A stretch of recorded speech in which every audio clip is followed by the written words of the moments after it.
Hello everyone, कैसे हैं आप सब। आप सभी का एक बार फिर से मेरे चैनल हलचल इन बॉलीवुड पर स्वागत है। मूवीज़ की मल्टीप्लेक्स में कमाई जानने की जहां होड़ लगी रहती थी, वहीं अब फिल्मों की क्वालिटी और कंटेंट मैटर करने लगी है। जहां हम मूवीज़ के रिलीज़ होते ही इस बात का इंतज़ार करते थे कि कौन सी फिल्म 100 करोड़ क्लब में जाएगी, अब वहां फिल्मों के रिव्यूज़ का इंतज़ार रहने लगा है। इस पेंडेमिक ने मल्टीप्लेक्स स्क्रीन को सिंगल स्क्रीन में बदल दिया है और हमें सैकड़ों लोगों की सीटियों और तालियों की गड़गड़ाहट से निकालकर घर के किसी कोने में बैठे अपने फ़ोन पर एक डिजिटल प्लेटफॉर्म पर बैठकर अकेले मूवीज़ देखने को विवश कर दिया है। लेकिन जो हाल दर्शकों का है, क्या वही हाल फिल्मों की कमाई का है?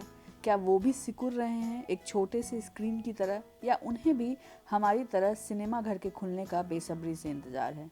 चलिए जानते हैं कि आखिर कौन सी फिल्म का OTT यानी कि ओवर द टॉप, जिसे हम डिजिटल प्लेटफॉर्म भी कहते हैं, उस पर उनका क्या हाल है, उनकी कमाई कैसी है और उनकी मुश्किलें क्या क्या है, ये हम जानते हैं।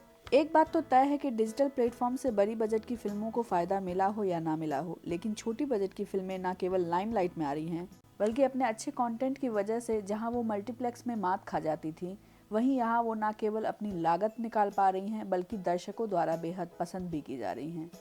यहाँ उन्हें हॉल खाली होने का डर नहीं सताता। इसके उलट बड़े स्टारकास्ट और बड़ी बजट की फिल्मों के लिए OTT कभी भी आसान और ग्रैंड नहीं रहा। अभी हाल की ही फिल्म लक्ष्मी बॉम्ब को देख लीजिए। इस फिल्म को हॉटस्टार डिज्नी पर रिलीज़ किया गया है। अब प्रॉब्लम ये हो रही है कि इन्हें बेहतरीन वेब सीरीज के रिलीज होने के टक्कर का भी सामना करना पड़ रहा है। लक्ष्मी बॉम्ब जब रिलीज हो रही थी, तभी मिर्जापुर 2 जैसी पॉपुलर वेब सीरीज भी रिलीज हो रही थी, जिसके कारण ये फिल्म एक ऑप्शन बनकर रह गई। इसके अलावा तमिल रॉकर्स ने इन्हें ऑनलाइन लीक भी कर दिया, जिसके कारण यह टेलीग्राम जैसे ऐप पर भी खूब देखी गई। हाँ, कुछ फिल्में ऐसी हैं जिन्हें मूवी हॉल में शायद उतना रिस्पांस नहीं मिलता, लेकिन इस डिजिटल प्लेटफॉर्म पर ना केवल उन्हें देखा गया, बल्कि उनकी कमाई भी अच्छी रही, जैसे कि गुलाबो सिताबो और शकुंतला देवी। शुरुआत में कई ऐसी बढ़िया मूवीज़ थी जो गलत कमाई का शिकार बनी, यानी कि जो मल्टीप्लेक्स में बेहतर कमाई कर सकती थी, वो इस OTT पर उतना नहीं कमा सकी, जैसे कि अंग्रेजी मीडियम और दिल बेचारा। खैर, अब मैं आपको उन फिल्मों के नाम और उनकी कलेक्शंस बताती हूँ जो रिसेंटली OTT पर रिलीज हुए हैं। आपने अगर ये फिल्में देखी हैं तो आप खुद अंदाज़ा लगा पाएंगे कि इनका क्या हासिल हुआ है।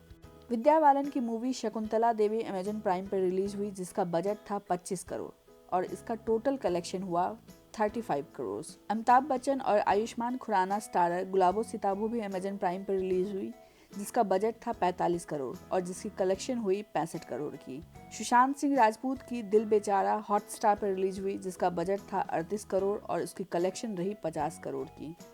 जानवी कपूर की गुंजन सक्सेना नेटफ्लिक्स पर रिलीज हुई, जिसका बजट था 40 करोड़ और जिसकी कलेक्शन रही 50 करोड़।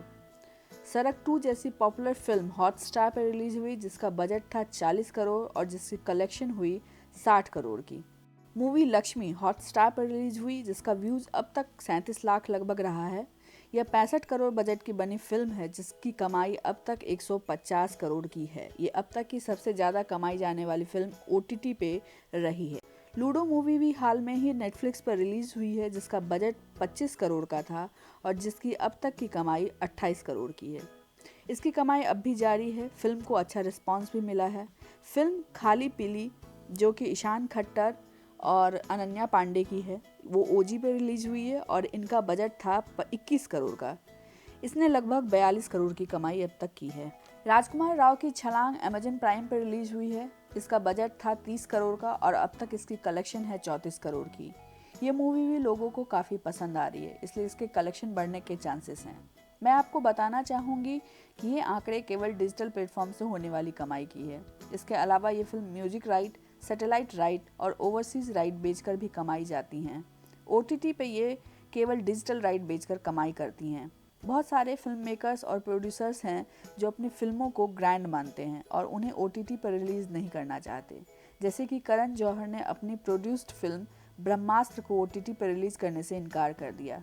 आमिर खान की आने वाली फिल्म लाल सिंह चड्ढा भी मल्टीप्लेक्स में ही रिलीज़ होने की तैयारी कर रही है। वैसे देखा जाए तो OTT औसत दर्जे के बजट या कंटेंट पर आधारित फिल्मों के लिए फ़ायदेमंद साबित हुई है और हमें भी ऑप्शन मिल जाता है कुछ बेहतर देखने का और पैसे की बर्बादी भी नहीं होती। आज के लिए बस इतना ही। अगर आपको ये वीडियो अच्छा लगा, प्लीज़ इसे लाइक और शेयर करें। घर में रहें, सेफ रहें थैंक यू सो मच।